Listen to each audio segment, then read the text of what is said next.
안녕하세요. 운동이야기의 김 교수입니다. 자, 오늘 Q&A 시간에는 LSG라고 하는 닉네임을 갖고 계시는 구독자분의 질문을 준비를 했습니다.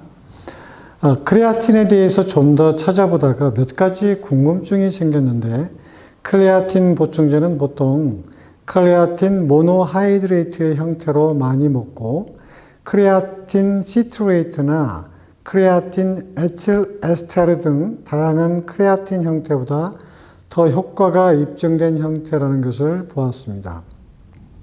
그런데 저희 궁금증은 왜 크레아틴 포스페이트 형태보다 크레아틴 모노하이드레이트를 보통 섭취하는 것인가요? 그리고 크레아틴 모노하이드레이트가 인체에 들어오면 어떤 식으로 크레아틴 포스페이트가 되는지 궁금합니다. 이런 질문을 주셨습니다. 상당히 의미 있는 질문이고, 어떻게 보면 운동생리학 분야에서는 그렇게 깊게 다뤄지지 않는 그런 분야에서 제가 질문에 대해서 조금 고민을 좀 했었는데, 제가 이제 아는 범주 내에서 크레아틴 모노하이드레이트에 대해서 설명을 해보도록 하겠습니다. 자, 질문 주셨던 크레아틴. 보통 우리가 일반적으로는 이제 크레아틴이라고 표현하는 건데, 모노하이드레이트라는 말을 써주셨고, 왜 우리가 크레아틴 모노하이드레이트라는 형태로 섭취를 하는지, 그리고 이걸 섭취를 하게 되면 에너지원인 크레아틴 포스페이트가 어떻게 형성되는지 이거에 대해서 궁금하시다고 표현했고, 그 다음에 크레아틴 에틸 에스테르 같은 것들을 왜 섭취하지 않는지 그거에 대해서 질문을 하셨거든요. 자, 이제 다른 분의 좀 이해를 돕기 위해서 일단 크레아틴에 대해서 좀 설명을 드리면, 크레아틴은 여러분 다 알다시피 포유동물의 근육 중에 함유되어 있는 아미노산 화합물, 이렇게 얘기할 수가 있고, 아미노산 화합물, 즉 아미노산에서 만들어지는 질소 화합물을 보통 우리가 이제 크레아틴이라고 얘기를 하게 되죠. 그래서 우리가 보통 크레아틴이라고 약칭으로 하고 있는 것은 뭘 의미냐 하냐면 크레아틴 모노하이드레이트 이렇게 표현하거든요. 그러면 크레아틴 모노하이드레이트라는 말은 무슨 말이냐면, 이것은 이 크레아틴의 성분의 이름을 얘기를 하는 거죠. 따라서 크레아틴 모노하이드레이트라는 것도 있고, 크레아틴 에틸 에스테르 이런 것도 있고요. 그 다음에 시트르산 크레아틴 이런 것도 있고, 종류가 굉장히 많아요. 아질산염, 크레아틴 종류가 굉장히 많은데, 아마 이게 결합되어 있는 성분에 따라서 이름을 얘기를 하고 있다, 이렇게 생각하시면 되는 거죠. 자, 크레아틴은 우리 인체의 에너지원이 되기 위해서 우리 근육세포에 저장되어 있죠. 그렇죠?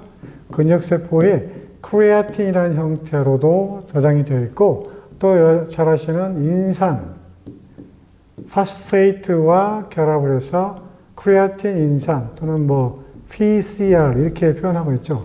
이렇게 근육 속에 저장되어 있다가 여러분 잘 아시는 아데노신 2인산과 크레아틴 인산이 결합돼서 ATP라고 하는 에너지를 만드는데 사용이 되는 거죠.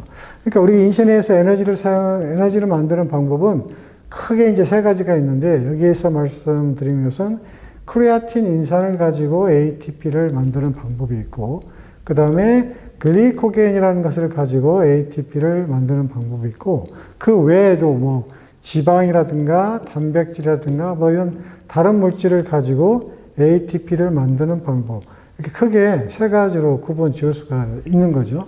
하지만 여기서 물어보는 것은 이제 크레아틴이 ATP를 만드는데 관여를 하기 때문에 보통 크레아틴을 가지고 에너지의 원으로서 복용하는 사람들이 대부분이고, 그 다음에 또 뭐죠? 근육량을 키우기 위해서 크레아틴을 복용하시는 분이 있고, 경우에 따라서는 뇌 손상을 예방하는데 이 크레아틴이 사용이 돼요. 에너지원이 될 수 있는 것은 여러분 잘 아시는 거고, 그 다음에 이제 근육량을 만드는 것은 보통 크레아틴과 그 다음에 글루코스를 병행해서 섭취를 하게 됐더니 근육량이 증대하더라. 그 이유는 뭐냐면 글루코스나 크레아틴이 보통 근육에 저장될 때 뭘 같이 저장하게 되면 수분량을 같이 가지고 저장을 하게 돼요. 그래서 근육이 벌크업되는 그런 현상을 보일 수 있다는 거죠. 그래서 근육량을 키울 때도 글루코스와 병행해서 크레아틴을 섭취하는 경우가 있고, 그 다음에 뭐 뇌 손상이라고 얘기하기도 좋고, 또 아니면 이제 우울증을 치료하는데도 크레아틴이 활용되고 있죠. 즉 그게 뭐냐면 세로토닌이라고 하는 성분과 크레아틴이 같이 섭취를 하게 되면 우울증, 즉 뇌세포의 활성화를 시켜서 우울증을 뭐 감소시킨다. 뭐 이러한 효과도 나와 있는 것이 바로 이 크레아틴이라고 얘기를 할 수가 있겠습니다. 크레아틴은 1990년도 때부터 많은 연구들이 되기 시작했는데, 크레아틴을 꾸준히 복용을 했는데도 불구하고 특별한 부작용이 없기 때문에 아마 많은 분들이 이 크레아틴을 복용하는 것으로 이렇게 알려져 있거든요.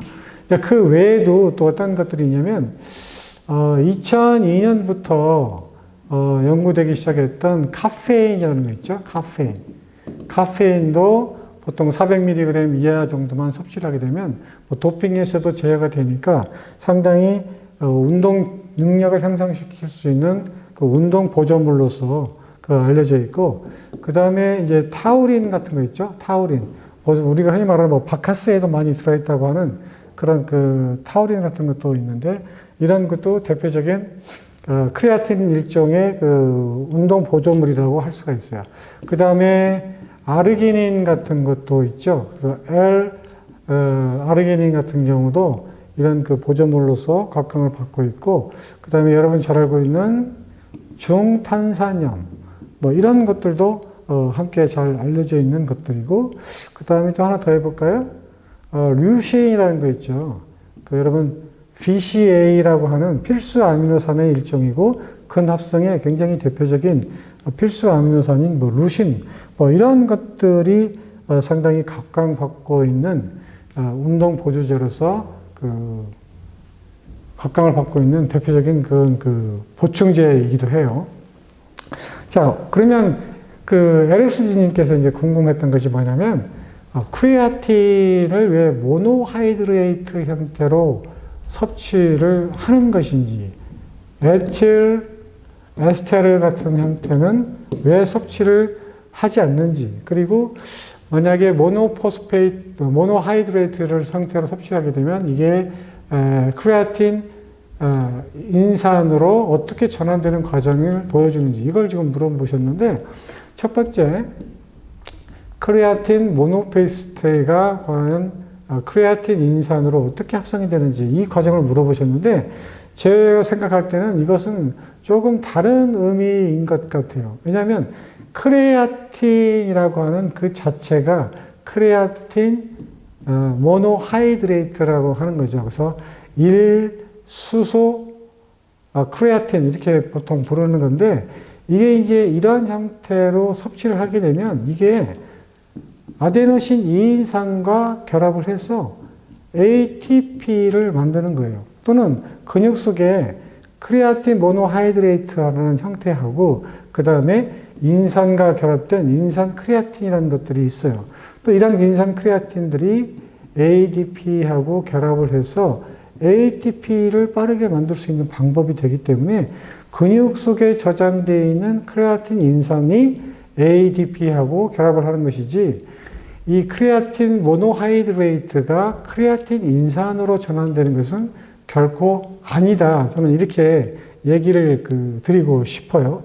자, 그 다음에 이제 궁금했던 것이 뭐냐면, 크레아틴, 에틸, 에스테르. 이게 이제 왜 이런 형태는 섭취하지 않느냐 이렇게 물어보셨는데, 이건 이제 몇 가지 이유가 있는데요.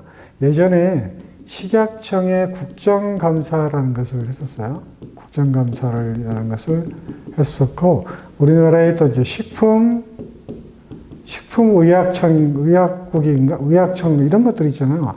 이런 데에서 몇 가지 지적사항이 돼 있었는데, 이 크레아틴 에틸에스테라는 것은 크레아틴이라고 하는 분자에다가 에스테르라고 하는 것들이 결합된 형태를 크레아틴 에틸에스테르 이렇게 보통 표현하는 건데, 이러한 물질들이 운동 보조식품 또는 운동 보조물로서 어떤 부작용이 있다는 그런 결과들이 많이 나왔어요.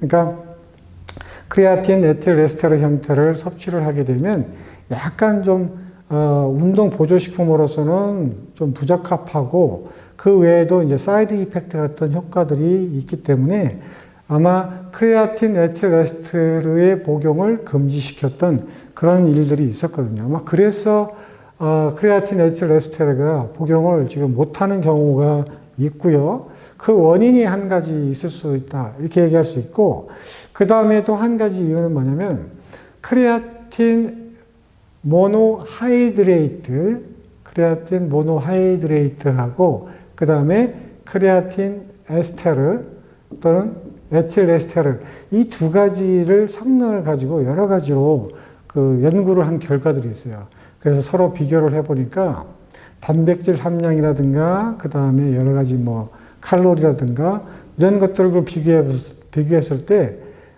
에틸에스테르 형태보다는 크레아틴 모노하이드레이트 형태가 가장 효율적인 형태로 결과가 나타나더라. 이런 결과 때문이라도 CM 형태를 복용하는 것이 가장 일반적이고 보편적이다. 아마 이렇게 얘기가 되고 있기 때문에 아마 많은 운동선수들이나 보디빌더들이 이 크레아틴 모노하이드레이트 형태를 섭취하는 것으로 이렇게 알려져 있고, 그 다음에 또 한 가지는 가장 보편화된 형태인데, 어떻게 보면 CE보다는 CM으로 섭취하는 것이 가장 부작용을 줄일 수 있다.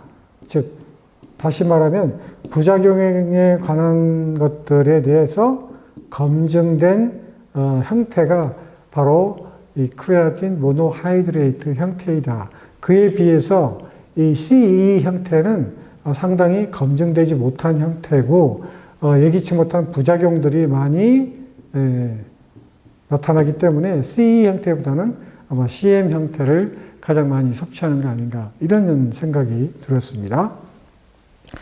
하지만 최근에는 이 크레아틴에 포함되어 있는 성분에 이제 문제들이 있어서, 첨가물들이 이제 문제가 있어서 이제 새로운 이제 크레아틴 복용에서 검증된 제품을 복용해야 된다, 이런 얘기들이 지금 많이 나오고 있어요. 그래서 크레아틴을 복용하실 때는 그런 것들을 좀 더 전문적으로 좀 확인해 보시고 드셔보는 것이 어떨까, 뭐 이런 생각이 들었습니다. 그래서 보통 이제 크레아틴을 섭취를 할 때 운동 전에 드시는 분도 있고 운동 직후에 드시는 분도 있는데, 보통 이제 운동 직후에 크레아틴 복용을 해주는 것이 좋다, 이렇게 되어 있거든요. 왜냐하면 운동을 하게 되면 가장 먼저 소비되는 것이 이제 크레아틴이 소비가 되고, 그 다음에 글리코겐이라고 하는 탄수화물이 이제 소비가 되는 건데, 운동이 끝난 다음에 결과를 보니까 크레아틴이 가장 먼저 많이 소모가 되고, 그리고 글리코겐이 남아있다라는 증거가 있어요. 그래서 운동 전이나 운동 직후에 가급적이면 크레아틴 섭취를 해서 빨리 회복시켜주는 것이 글리코겐을 전략하는 그런 방법이기도 해요. 그래서 보통 하루에 뭐 1g에서 한 3g 정도의 운동 직후에 크레아틴 복용을 하는 것이 좋고, 여기에 덧붙여서 글루코스를 한 1g 정도 같이 섭취를 복용해서 하게 되면 상당히 큰 효과가 있다. 보통 이런 연구 결과들이 상당히 많이 나와 있죠. 자, 오늘 질문 주셨던 크레아틴에 관련된 내용들의 궁금증이 해결이 됐는지 모르겠습니다. 제가 이쪽 전문 분야, 뭐 생화학적인 전문 분야는 아니어서 좀 더 디테일한 얘기는 제가 하지 못했는데 어쨌든 크레아틴 모노하이드레이트를 왜 섭취를 하는지에 대해서 좀 설명을 드렸습니다. 자, 다음 Q&A 영상을 가지고 다시 찾아뵙도록 하겠습니다. 감사합니다.